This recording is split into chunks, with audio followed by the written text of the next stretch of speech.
ರೀತಿ ತಮ್ಮ ಅಧಿಕಾರ ವಹಿಸಿಕೊಂಡಾಗಿನಿಂದ ಇಲ್ಲಿವರೆಗೆ ಯಾವುದೇ ಒಂದು ನೇಮಕಾತಿಯನ್ನು ಮಾಡಿಲ್ಲ. ನಾಳೆ ಮಾಡ್ತೀನಿ ನಾಡು ಮಾಡ್ತೀನಿ ಅಂತೇಳಿ ನೇಮಕಾತಿ ತಿಥಿ ಮಾಡಿದೆ. ಇದು ನೇಮಕಾತಿ ತಿಥಿ ಅಲ್ಲ, ಮುಂದಿನ ದಿನಗಳಲ್ಲಿ ನಿಮ್ಮ ತಿಥಿ ಆಗ್ತದ ಅಂತ ಎಚ್ಚರಿಕೆ ಕೊಡ್ತೀವಿ. ನಾವು ಎಲ್ಲರೂ ಸೇರಿ ವಿದ್ಯಾರ್ಥಿಗಳ ಒಂದು ಜೀವನದಲ್ಲಿ ಆಟ ಆಡ್ತಾ ಇದೆ ಸರ್ಕಾರ. ಆಟ ಆಡಿದ್ರೆ ಮುಂದೊಂದಿನ ಪರಿಣಾಮ ನೆಟ್ಟಿಗಿರೋದು ನಿಮ್ಗ. ಈ ಒಂದು ಹೋರಾಟದ ಮೂಲಕ ಇದು ಎಚ್ಚರಿಕೆ ನಿಮಗೆ ಗಂಟೆ. ಈ ವಿಡಿಯೋ ನೋಡಿ ಇಮಿಡಿಯೇಟ್ಲಿ ಬರಬೇಕು ಸಂಬಂಧಪಟ್ಟ ಸಚಿವರು. ನೀವು ಮುಂದಿನ ದಿನಗಳಲ್ಲಿ ಯಾವ ಮೂಲೆ ಗುಂಪಾಗ್ತೀರಿ ಗೊತ್ತಿಲ್ಲ. ನಾವು ಎಲ್ಲರೂ ವಿದ್ಯಾರ್ಥಿಗಳು ಒಂದು ಎದುರು ಹಾಕೋಬೇಡ್ರಿ. ದಯವಿಟ್ಟು ಸರ್ಕಾರಕ್ಕೆ ನಾನು ಮನವಿ ಮಾಡಿಕೊಳ್ತೀನಿ, ಈ ವೇದಿಕೆ ಮುಖಾಂತರ ಈ ತಿಥಿ ಮಾಡತ್ತಪ್ಪ ಅಂತಂದ್ರ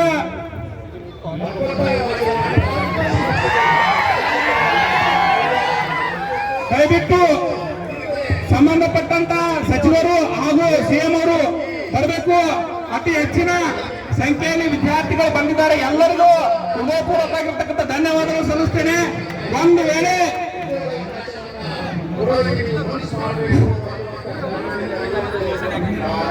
ಈಗ ಇಲ್ಲಿವರೆಗೂ ಮಾತಾಡ್ತಂತ ಸುನೀಲ್ ಸರ್ ಅವರಿಗೆ ಧನ್ಯವಾದಗಳು.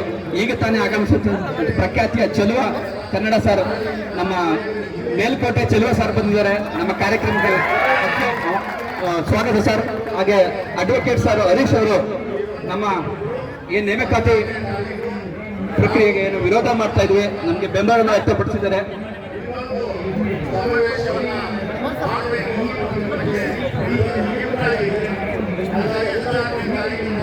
ಆತ್ಮೀಯ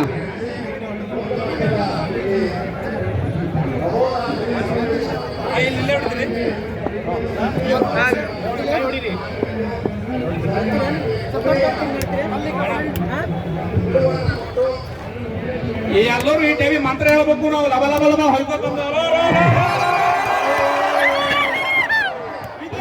ಜೀವನ ಹಾಳು ಮಾಡಿದ ಸರ್ಕಾರಕ್ಕೆ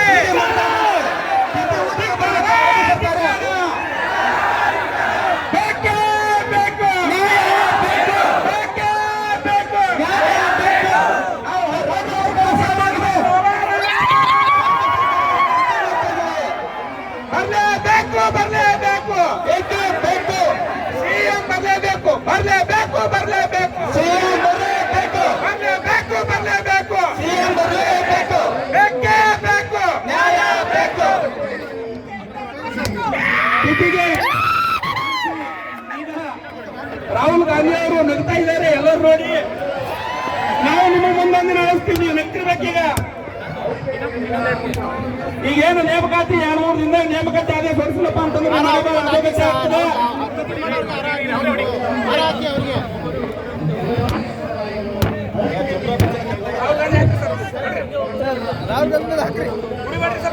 ಆಗ್ತದೆ. ಈಗ ಕುಡಿಬೇಡ, ಅವ್ರಿಗೆ ಹಾಕ್ರಿ, ಕುಡ್ರಿ ಅವ್ರೆ. ಇದು ಕೆಂಪು ಶಾವಿ ಪತ್ರ ಅಲ್ಲ, ಇದು ರಕ್ತದಿಂದ ಪತ್ರ ಅಲ್ಲ, ಇದು ರಕ್ತದಿಂದ ಪತ್ರ. ಕ್ಯಾಪ್ ಪೆನ್ನಿಲ್ಲ ಬರ್ತಿದ್ದಲ್ಲ, ಇದು ರಕ್ತದಿಂದ ಪತ್ರ. ಇಲ್ಲಿ ಏನ್ ಜನ ಎಲ್ಲರೂ ಸೇರಲ್ಲ, ಇವ್ರು ರಕ್ತದ ಒಂದು ಧ್ವನಿ ಇದೆ ಇದರಲ್ಲಿ. ಈ ಎಲ್ಲ ಧ್ವನಿಗಳು ಸೇರಿವೆ. ನಿಮ್ಗೂ ಯಾಕೋ ಯಾರು ಬರೋ ಲಕ್ಷಣ ಕಾಣಿಲ್ಲಪ್ಪ ಅಂತಂದ್ರೆ ನಾವು ಒಂದಿನ ಏನ್ ಮಾಡ್ತೀವಪ್ಪ ಅಂತಂದ್ರೆ ಗೊತ್ತಾಗ್ತದೆ ನಿಮಗ.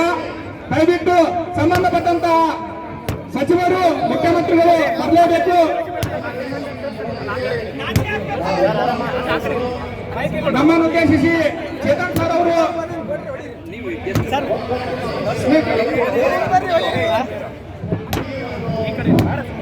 ನಮ್ಮನ್ನು ಉದ್ದೇಶಿಸಿ ನಾವು ಏನಿಲ್ಲ, ನೇಮಕಾತಿ ಒಂದಾದ್ರೂ ಸಾಕು. ಅದು ಪ್ರಾಮಾಣಿಕತೆಯಿಂದ ನೇಮಕಾತಿ ಆಗಬೇಕು. ನೀವು ರೊಕ್ಕ ತಗೊಂಡು ನೇಮಕಾತಿ ಆದ್ರೆ ಮಕ್ಕಳ ನೀವು ಸತ್ತೋಗ್ತೀರಿ. ಮುಂದಿನ ಸರಿ ರೊಕ್ಕ ಯಾರು ಕೊಡ್ತಿಲ್ಲ, ಅವ್ರು ಸತ್ತೋಗ್ತಿಲ್ಲ. ನೀವು ನೇಮಕಾತಿ ಮಾಡಬೇಕಪ್ಪ ಅಂತ ಪ್ರಾಮಾಣಿಕತೆಯನ್ನು ಮಾಡ್ರಿ ಮಕ್ಕಳು. ನೀವು ಲಂಚ ತಗೊಂಡು ನೇಮಕಾತಿ ಮಾಡಿದ್ರೆ ಮುಂದೊಂದು ದಿನ ನೀವು ಕೈಯಾಗ ತಾಟ್ ಇಡ್ತೀರಿ. ನಿಮ್ಮ ಕಾರುಗಳ ಮೇಲೆ ನಿಮ್ಮ ಮನೆ ಮೇಲೆ ಕಲ್ಲು ಬರ್ತಾವ. ಇಟ್ಟು ಮಾಡ್ಬೇಕಾರೆ ಪ್ರಾಮಾಣಿಕತೆಯಿಂದ ನೇಮಕಾತಿ ಮಾಡ್ರಿ. ಕೊಡ್ತೀನಿ ಸರ್, 1 ನಿಮಿಷ.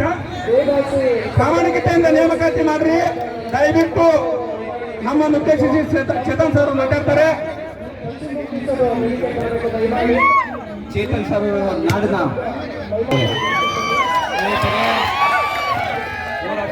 ಹೋರಾಟಗಾರ್ತಿಯರೇ, ಎಲ್ಲರಿಗೂ ನಮಸ್ಕಾರ. ಇವತ್ತು ನಿಮ್ಮೆಲ್ಲರ ಜೊತೆ ಈ ನ್ಯಾಯಬದ್ಧವಾದ ಅರ್ಥಪೂರ್ಣವಾದ ಕ್ರಿಯಾಶೀಲತೆಯ ಹೋರಾಟದಲ್ಲಿ ನನಗೂ ಭಾಗವಹಿಸಕ್ಕೆ ಒಂದು ಅವಕಾಶ ಸಿಕ್ಕಿದೆ. ನನಗೆ ಬಹಳ ಸಂತೋಷವಾಗಿದೆ. ನಿಮ್ಮ ಹೋರಾಟದಲ್ಲಿ ನಿಮ್ಮ ಬೇಡಿಕೆಗಳು ಏನು ನೇಮಕಾತಿ ಆಗಬೇಕು ಅನ್ನೋದು, ಮತ್ತೆ ಏನು ವಯೋಮಿತ ಏನು ಇದು ವಯಸ್ಸನ್ನ ಹೆಚ್ಚಳ ಮಾಡಬೇಕು ಅನ್ನೋದನ್ನ ಎರಡು ಬೇಡಿಕೆ ನ್ಯಾಯಯುತವಾಗಿದೆ. ಮತ್ತೆ ಈ ರಚನಾತ್ಮಕ ಅನ್ಯಾಯಗಳನ್ನೇ ನಾವು ಕಡಿವಾಣ ಹಾಕಬೇಕು ಅನ್ನೋದು ಕೂಡ ನೀವು ನ್ಯಾಯಯುತವಾದ ಬೇಡಿಕೆ. ಅದ್ರ ಜೊತೆ ನಾನು ನಿಮ್ಮ ಜೊತೆ ಮುಂದೇನು ಸಹ ಇರ್ತೀನಿ ಅಂತ ಹೇಳಕ್ ಇಷ್ಟಪಡ್ತೀನಿ. ಸ್ನೇಹಿತರೆ, ನಮಗೆ ಒಂದು ಉತ್ತಮ ಹೋರಾಟ ಅಂದ್ರೆ ಬರೀ ಎಷ್ಟು ಜನ ಸೇರ್ತಾರಷ್ಟೇ ಅಲ್ಲ, ಎಷ್ಟು ಹೆಡ್ಲೈನ್ ಬರುತ್ತಷ್ಟೇ ಅಲ್ಲ, ಬಹಳ ಮುಖ್ಯವಾಗಿ ಇಷ್ಟು ನ್ಯಾಯಯುತವಾದ ಬೇಡಿಕೆ ಇರುತ್ತೆ. ನಿಮ್ಮ ಬೇಡಿಕೆಗಳು ಬಹಳ ಗಂಭೀರವಾಗಿದೆ, ಬಹಳ ನ್ಯಾಯಯುತವಾಗಿದೆ. ಆದ್ರೆ ಈ ಸರ್ಕಾರ ಈ ನೇಮಕಾತಿ ಮಾಡೋದ್ರಲ್ಲಿ ನಿರ್ಲಕ್ಷ್ಯ ತೋರಿಸ್ತಾ ಇದೆ, ಕೇರ್ಲೆಸ್ನೆಸ್ ತೋರಿಸ್ತಾ ಇದೆ, ಅದು ಕಾಳಜಿ ಉಳ್ಳತನ ಇಲ್ಲದೆ ಇರೋ ರೀತಿ ತೋರಿಸ್ತಾ ಇದೆ. ನಮ್ಮ ಹೋರಾಟ ಆದ್ರೆ ನಾವು ಗಟ್ಟಿಯಾಗಿ ನಿಂತರೆ ಖಂಡಿತ ಬದಲಾವಣೆ ಮಾಡ್ಬೋದು, ಪರಿವರ್ತನೆ ಮಾಡ್ಬೋದು. ಯಾಕಂದ್ರೆ ಶಿಕ್ಷಣ ಅಂದ್ರೆ ಬರೀ ಒಂದು ಪುಸ್ತಕ ಬದನೆಕಾಯಿ ಮಾರ್ಕ್ಸ್ ಕೋರ್ಸ್ ಅಷ್ಟೇ ಅಲ್ಲ. ಶಿಕ್ಷಣದ ಉದ್ದೇಶನೇ ಅನ್ಯಾಯದ ವಿರುದ್ಧ ಪ್ರತಿರೋಧ ತರೋದು. ಇವತ್ತು ಯಾರಾದ್ರೂ ಆ ಪ್ರತಿರೋಧ ತರ್ತಾ ಇದ್ದಾರೆ, ಆರ್ಟಿಕಲ್ 19 ಹೋರಾಟದ ಹಕ್ಕನ್ನು ಉಳಿಸ್ತಾ ಇದ್ದಾರೆ, ಒಂದು ಸಂವಿಧಾನದ ಉದ್ದೇಶ ಉಳಿಸ್ತಾ ಇದ್ದಾರೆ ಅಂದ್ರೆ ಅದು ನಿಮ್ಮಂತ ಹೋರಾಟಗಾರರೇ, ನಿಮ್ಮಂತ ನ್ಯಾಯಕರೇ ನಿಂತಿದ್ದಾರೆ. ಸೊ ನಾವು ಆ ರೀತಿನ ಮುಂದುವರಿಸಬೇಕು. ಇದರಲ್ಲಿ ಏನಾಗಿದೆ, ಈ ವಿಷಯದಲ್ಲಿ ಏನ್ ಸಮಸ್ಯೆ ಅಂದ್ರೆ ಬಹಳ ಮುಖ್ಯವಾಗಿ ಏನು ನಮಗೆ ನೇಮಕಾತಿ ಮಾಡಬೇಕು, ಸರ್ಕಾರ ಅದನ್ನು ಮುಂದುವರಿಸಬೇಕು. ಆದರೆ 3 ರಿಂದ 5 ಲಕ್ಷ ಕೆಲಸಗಳು ಇವತ್ತಿಗೂ ಸಹ ಕಾರ್ಯರೂಪಕ್ಕೆ ತಂದಿಲ್ಲ. ಅದು 43 ಡಿಪಾರ್ಟ್ಮೆಂಟ್ಗಳಲ್ಲಿ. ನಮ್ಗೆ ಇದರಿಂದ ಏನಾಗತ್ತೆ ಅಂದ್ರೆ ಬಹಳ ಮುಖ್ಯವಾಗಿ ಶಿಕ್ಷಣದಲ್ಲಾಗಿರ್ಬೋದು, ಆರೋಗ್ಯದಲ್ಲಾಗಿರ್ಬೋದು, ಪೊಲೀಸ್ ಡಿಪಾರ್ಟ್ಮೆಂಟ್ ಆಗಿರ್ಬೋದು, ಅನೇಕ ಸಮಸ್ಯೆಗಳು ಬರುತ್ತೆ. ನಮ್ಗೆ ಇದು ಬರೀ ಅಂಕಿಅಂಶಗಳು ಒಂದು ರೀತಿ 3 ರಿಂದ 5 ಲಕ್ಷ ಅಂತ ನಂಬರ್ಗಳು ಹಾಕೋದಲ್ಲ. ನಮ್ ಶಿಕ್ಷಣದ ಸಮಸ್ಯೆಗಳು ನೇಮಕಾತಿ ಮಾಡಿಲ್ಲ ಅಂದ್ರೆ ನಮಗೆ ಹಳ್ಳಿ ಗ್ರಾಮೀಣ ಭಾಗದ ಶಾಲೆಗಳಾಗಿರ್ಬೋದು, ಕಾಲೇಜ್ ವಿದ್ಯಾರ್ಥಿಗಳಾಗಿರ್ಬೋದು, ಇವರೆಲ್ಲರಿಗೂ ಒಳ್ಳೆ ನಮಗೆ ಶಿಕ್ಷಣ ಸಿಗ್ತಿರಂಗಾಗತ್ತೆ.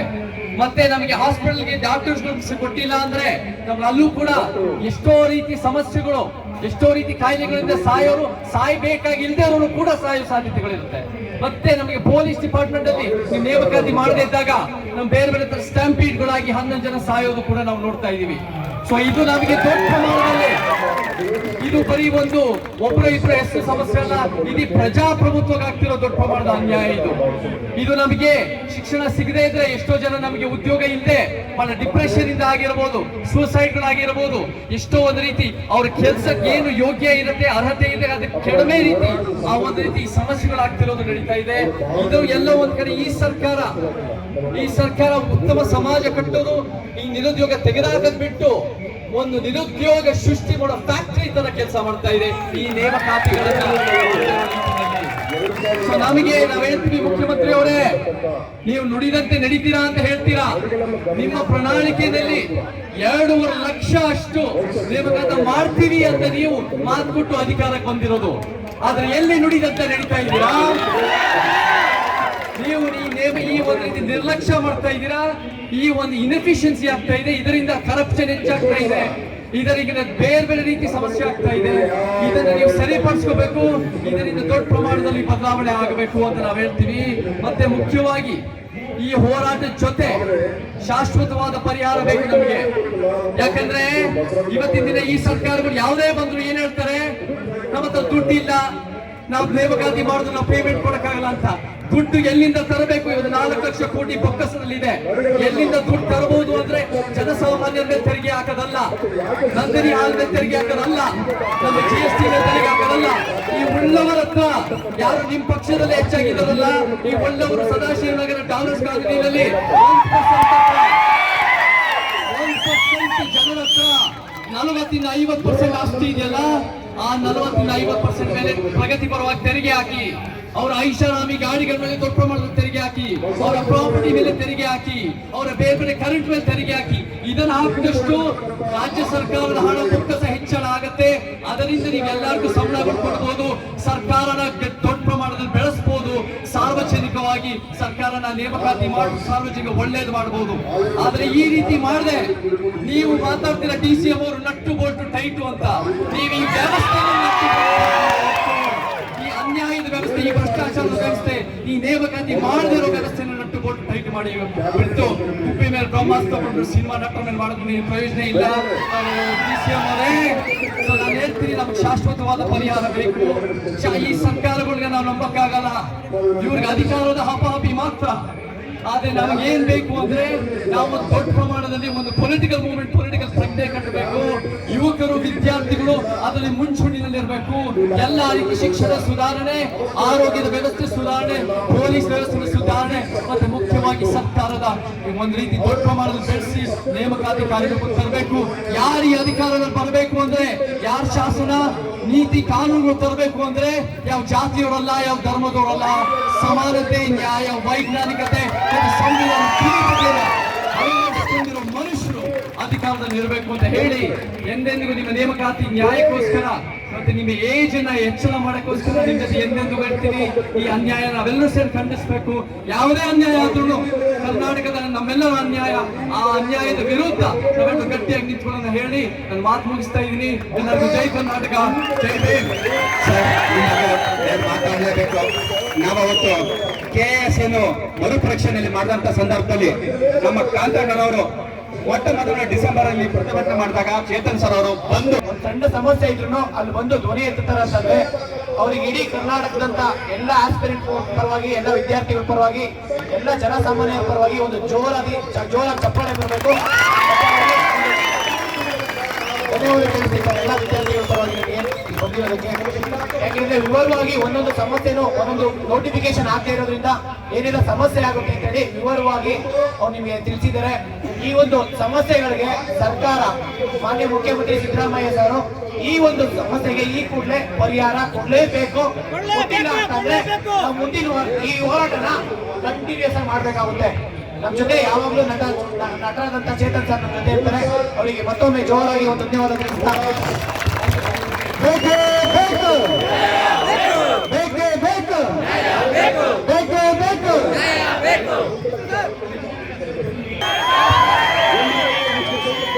ನನಗೆ ನೋಡಿ ಸಂತೋಷ ಆಗ್ತಿದೆ, ಅದೇ ರೀತಿ ಬೇಸರ ಕೂಡ ಆಗ್ತಿದೆ. ಯಾಕಂದ್ರೆ ಇವತ್ತು ನೀವು ಲೈಬ್ರರಿಲಿ ಇರ್ಬೇಕಾಗಿತ್ತು, ಹೌದಾ? ನೀವು ಸ್ಟಡಿ ಮಾಡ್ಬೇಕಾಗಿತ್ತು. ಆದ್ರೆ ಇಲ್ಲಿ ಬಂದು ಹೋರಾಟ ಮಾಡ್ತಾ ಇದ್ದೀರಾ. ರಾಜ್ಯದಲ್ಲಿರುವ ಲಕ್ಷಾಂತರ ಯುವಕರ ಅನುಭವಿಸ್ತಿರುವ ನೋವನ್ನ, ಹೃದಯದಲ್ಲಿರುವ ಆ ಹತಾಶೆ, ಆ ನಿರಾಸೆನ ನೀವು ಸರ್ಕಾರಕ್ಕೆ ತಿಳಿಸೋಕೆ ಬಂದಿದ್ದೀರಿ, ಹೌದಾ? ನಮ್ಗೇನ್ ಬೇಕು? ಉದ್ಯೋಗ ಬೇಕು. ಸೊ ನಾವು ಉದ್ಯೋಗ ಕೇಳ್ತಾ ಇದೀವಿ, ಬೇರೆ ಏನು ಕೇಳ್ತಾ ಇಲ್ಲ. ಸೊ ನಾನು ಈ ಸರ್ಕಾರಕ್ಕೆ ರಿಕ್ವೆಸ್ಟ್ ಮಾಡೋದಿಷ್ಟೇ ಸರ್, 2013ರಿಂದ 2018 ಸಮಯದಲ್ಲಿ ನಿಮ್ಮ ಸರ್ಕಾರ ಇದ್ದಾಗ ಸಿಕ್ಕಾಪಟ್ಟೆ ನೋಟಿಫಿಕೇಶನ್ ಆಗಿತ್ತು, ಹೌದಾ? ಪೊಲೀಸ್ ಆಗ್ಲಿ, PSI ಆಗ್ಲಿ, ಬೇರೆ ಬೇರೆ ಎಕ್ಸಾಮ್ ಸಿಕ್ಕಾಪಟ್ಟೆ ನಡೆದಿತ್ತು. ಅವಾಗ ಯುವಕರು ನಿಮ್ಮಿಂದ ತುಂಬಾ ಲಾಭ ಪಡೆದಿದ್ರು ಸರ್. ಎಷ್ಟೋ ಸ್ಟೂಡೆಂಟ್ಸ್ PC ಆಗಿದ್ದಾರೆ, PSI ಆಗಿದ್ದಾರೆ. ಅವರೆಲ್ಲ ನಿಮ್ ಬಗ್ಗೆ ಒಂದು ಒಳ್ಳೆ ಅಭಿಮಾನ ಇಟ್ಕೊಂಡಿದ್ರು ಸರ್. ಅವಾಗ ಅವ್ರೇನಾದ್ರು ಹಾಡು ಹೇಳಿದ್ರು, ಯಾವ ರೀತಿ ಹಾಡು ಹೇಳ್ಬೋದಿತ್ತಂದ್ರೆ, ಆ ಕರ್ಣನಂತೆ ನೀದಾನಿಯಾದೆ, ಇನ್ನೊಂದು ಜೀವಕ್ಕೆ ಆಧಾರವಾದೆ. ಆದ್ರೆ ಈ ಸರ್ಕಾರದಲ್ಲಿ ಈಗ ನೀವು ಯುವಕರಿಗೆ ಹೇಳ್ತೀರಾ? ಈ ಹಾಡು ಹೇಳ್ತೀರಾ? ಇಲ್ಲ. ಸರಿಯಾಗಿ ನೋಟಿಫಿಕೇಶನ್ ಇಲ್ಲ, ಎಕ್ಸಾಮ್ ನಡೀತಾ ಇಲ್ಲ ಸರ್. ನನಗೆ ಹೇಳೋದಕ್ಕೆ ಬೇಜಾರಾಗ್ತಿದೆ. ಈಗ ನಮ್ಮ ಯುವಕರು ಹಾಡು ಹೇಳಿದ್ರೆ ಯಾವ ತರ ಹಾಡು ಹೇಳ್ಬೋದು? ನಿಮಗೆ ಮತ ಹಾಕಿರೋ ಈ ಯುವಕರು ಯಾವ ರೀತಿ ಹಾಡು ಹೇಳ್ಬೋದು? ಹಾಡ ನೀನೇ ಸಾಕಿದಾಗಿರಿ, ನಿನ್ನ ಮುತ್ತಿನಾಗಿರಿ, ಹದ್ದಾಗಿ ಕುಕ್ಕಿತಲ್ಲೋ, ನಿನ್ನ ಹದ್ದಾಗಿ ಕುಕ್ಕಿತಲ್ಲೋ.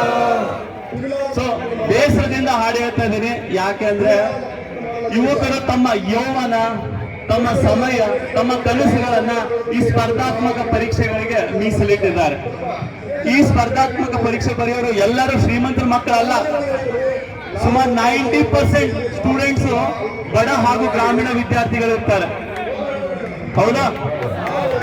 ಸೊ ಮನೆಯಲ್ಲಿ ಅಪ್ಪ ಅಮ್ಮ ನನ್ನ ಮಗ, ನನ್ನ ಮಗಳು ಮುಂದೆ ಒಂದು ಗೌರ್ಮೆಂಟ್ ಜಾಬ್ ತಗೊಂಡು ತನ್ನ ಭವಿಷ್ಯವನ್ನ ಸದೃಢವಾಗಿ ಇಟ್ಕೊಳ್ತಾರೆ ಅನ್ನೋ ಕಾರಣಕ್ಕೆ ಸಾಲ ಮಾಡಿನಾದ್ರು ಕೂಲಿ ಕೆಲಸ ಮಾಡಿ, ಹೊಲದಲ್ಲಿ ಕೆಲಸ ಮಾಡಿ, ದೂರದ ಯಾವುದೋ ಕೋಚಿಂಗ್ ಸೆಂಟರ್ ಅಲ್ಲಿ ಕಳಿಸ್ತಾರೆ, ಓದ್ಲಿ ನನ್ನ ಮಗ ಅಂತ.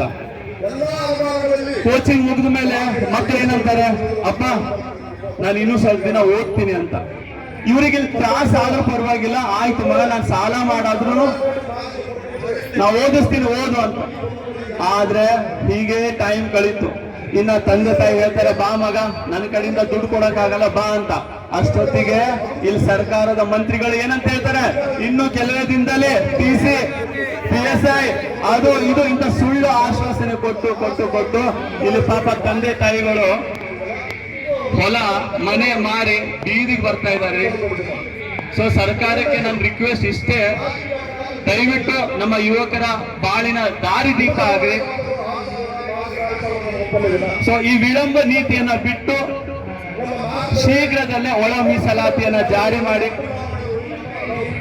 ನೇಮಕಾತಿಯ ಪ್ರಕ್ರಿಯೆಯನ್ನ ಪ್ರಾರಂಭ ಮಾಡಿ ಸರಿಯಾದ ಸಮಯಕ್ಕೆ ಪರೀಕ್ಷೆಯನ್ನು ನಡೆಸಿ.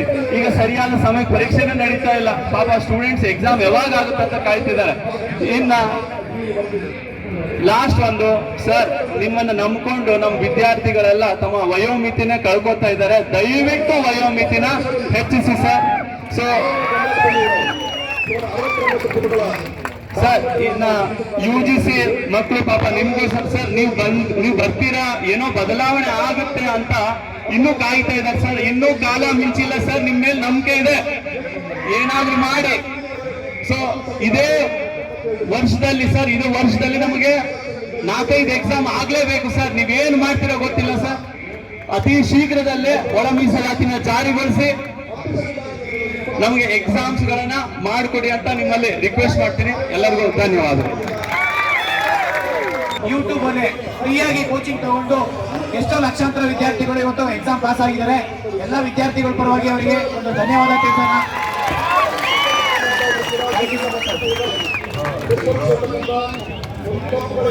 ಸರ್ ಅಂತ ಮಾತಾಡಿದ್ರಿ, ಓದೋ ಸರ್ ಇಲ್ಲೆಲ್ಲ ಇವತ್ತು ನಾವು ಲೈಬ್ರರಿಯಾಗ ಕೊಡ್ಬೇಕಾಗಿತ್ತು, ಕ್ಲಾಸ್ನಾಗ ಕೊಡ್ಬೇಕಾಗಿತ್ತು. ಈ ರೀತಿ ಇವತ್ತು ಬೀದಿಗೆ ಬರೋ ಪರಿಸ್ಥಿತಿ ಬಂದಿದೆ. ದಯವಿಟ್ಟು ಸರ್ ಈ ಪರಿಸ್ಥಿತಿ ಬರಬಾರದು ಅಂತ ಹೇಳಿದ್ರೆ ಸರ್ಕಾರ ಶೀಘ್ರದಲ್ಲೇ ಸರ್ ನೇಮಕಾತಿ ಮಾಡಬೇಕು. ಮತ್ತೆ ಸರ್ ಒಂದನೇದಾಗಿ ನಾನು ಸರ್ ಅಂತ ಹೇಳ್ಬಿಟ್ರು ಸರ್, ಕಾಂತಕುಮಾರ್ ಸರ್ ಅವ್ರ ಬಗ್ಗೆ ಹೇಳ್ಬಿಡ್ತೀನಿ ಸರ್. ನಾನು ನಿರಂತರ ಸಂಘಟನೆ ಫಾಲೋ ಮಾಡ್ತಾ ಇದ್ದೀನಿ ಸರ್. ಇವತ್ತಿಗೂ ಸರ್ ಒಬ್ಬ ವ್ಯಕ್ತಿ ಬಹುಶಃ ಕರ್ನಾಟಕದ ಇಂಥ ವಿದ್ಯಾರ್ಥಿಗಳ ಸಂಘಟನೆ ಕಟ್ಟರೆ ಅಂತ ಹೇಳಿದ್ರೆ ಹೇಳಬೇಕು ಸರ್. ಸರ್ ಬಹುಶಃ ನೋಡ್ರಿ, ಇವತ್ತು ಹುಟ್ಟುದಪ್ಪ ಅಂತ ಹೇಳಿದ್ರು ಸರ್, ಯಾರು ಹುಟ್ಟುದಪ್ಪ ಅಂದ್ರೆ ಕೇಕ್ ಕಟ್ ಮಾಡ್ತಾರೆ, ಬಂದವ್ರು ಬ್ಲಡ್ ಸರ್ ಬರ್ಕೊಂಡು ಇಲ್ಲಿ ಹುಡುಗರು ಬಂದಿರ್ತಾರ. ಇಂಥ ಮನುಷ್ಯ ಸಿಗೋದು ನಮ್ಮ ರಿವಾಲು ನಾಯಕ.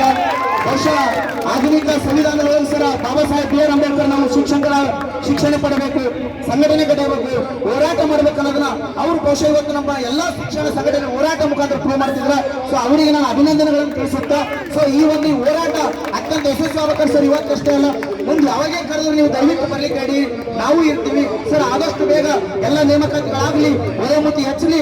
ಈ ಬಾರಿ ಸರ್ ಒಂದು ಉದ್ಯೋಗ ಪಡ್ಕೊಳ್ಳೋ ಮುಖಾಂತರ ನಾವೆಲ್ಲ ನಮ್ಮ ಕುಟುಂಬಗಳಿಗೆ ಸರ್ ಒಂದು ಉದ್ಯೋಗ ಸಿಕ್ತಂದ್ರೆ ಇಡೀ ಕುಟುಂಬ ಚೇಂಜ್ ಆಗ್ತದ. ಆ ಕುಟುಂಬ ಚೇಂಜ್ ಆಗ್ಬೇಕಾದ್ರೆ ಸರ್ ಉದ್ಯೋಗ ಬೇಕಂತಕ್ಕಂಥ ಹೇಳುತ್ತಾ ನನ್ನ ಮಾತನ್ನು ಮುಗಿಸ್ತೇನೆ. Thank you so much. ಜೈ ಕರ್ನಾಟಕ ಮಾತು.